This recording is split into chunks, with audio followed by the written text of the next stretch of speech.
جی بالکل جی مفتی صاحب، اگلا سوال ہے کہ میت کے گھر کے کھانے کے بارے میں آپ کیا کہیں گے؟ جو جب جنازہ پڑھا جاتا ہے تو اعلان ہوتا ہے کہ مہمان کھانا کھا کے جائیں، اور پھر وہ سارے آگے کھانا کھاتے ہیں، اس کے بارے میں آپ کیا فرمائیں گے؟ میں اس سوال کو جلد از جلد 1 منٹ میں کور کروں گا، لیکن اس کے میں 3 حصے کروں جی بالکل گا۔ سب سے پہلے تو شرع شریف میں حکم کیا ہے کہ اگر جی بالکل فوتگی ہو جائے تو کھانے کا کیا کرنا چاہیے۔ جی بالکل نبی پاک صلی اللہ علیہ وسلم کی سیرت سے، اور یہ عملی اور قولی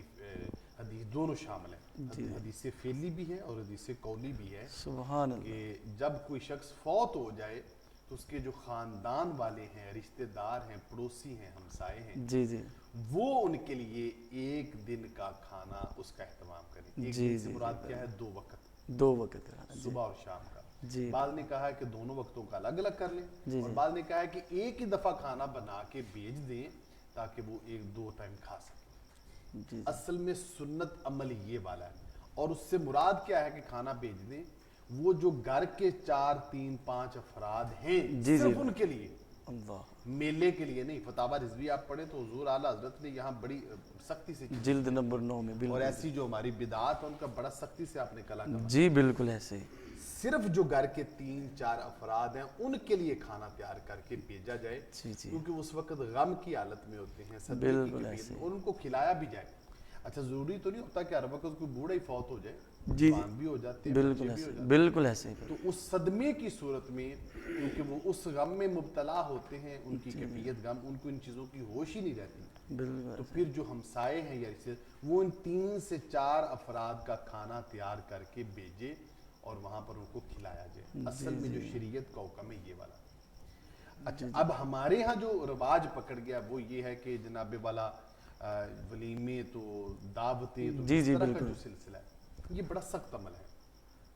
اچھا، اگر تو یہ بالخصوص میت والے گھر کا ہی اہتمام ہو جی جی تو پھر تو یہ نہیں کھانا چاہیے، بالکل نہیں کھانا چاہیے، اور مشائخ اور علماء کو تو نہیں کھانا چاہیے، اس سے دل مردہ ہوتا ہے۔ جی بالکل ایسے ہی لیکن اگر وہ کوئی تھرڈ بندہ اس کا انتظام کرتا ہے، جی جی تھرڈ بندہ انتظام کرتا ہے، تو اس میں بھی جواز کی جو صورت ہے وہی جو مسافر ہوتے ہیں، جی جو بالکل جو مسافر شرعی مہمان آئے ہوتے ہیں نا، مہمان سے مراد شرعی مسافر، جن جی کا جو بالکل سفر ہے وہ 98.5 کلومیٹر سے زائد جی ہو جی جائے، جی جی تو وہ پھر سبحان اس اللہ زمرے میں آ جاتے ہیں کہ ان جی کے لیے بالکل جواز آ جاتا ہے۔ تو جی جی اگر وہ کھانا چاہیں تو یہ نہیں کہ ان کو لازمی کھلانا چاہیے اور ان کو بھی لازمی کھانا چاہیے، جی جی جی اگر ان میں کوئی ایسا ہو کہ جو کافی دیر سے نہیں کھا سکا، مطلب ایمرجنسی میں نکلا، ٹائم ہی نہیں ملا، جی جی تو اس کے کھانے کا جواز ہو سکتا ہے۔ اس کے علاوہ جو ہے ان کو ایسا نہیں کرنا چاہیے۔ اور جی کچھ بالکل چیزیں ایسی ہوتی ہیں کہ جن پر ہر خاص و عام کو خود عمل، یہ تیسرا حصہ ہے۔ 2 حصے میں نے ذکر کر دیے، جی نبی بالکل پاک کی سنت کا عمل، اور ایک حصہ میں نے ذکر کیا جو ہم کرتے کیا ہے، جی اور بالکل ایک حصہ جو جواب کا وہ یہ ہے، کبھی کبھی ہر خاص و عام کو اس پر شدت سے عمل کر کے جو اسلام کی روایات اور اصل تعلیمات ہیں ان کو اجاگر کرنے کے لیے سختی کرنی ہے۔ تو میں سمجھتا ہوں اس دور میں سختی کی ضرورت ہے، ہر خاص و عام جی کو بالکل اپنے بالکل اوپر تھوڑا سا جبر کر کے اس روایت کو جو برقرار رکھیں۔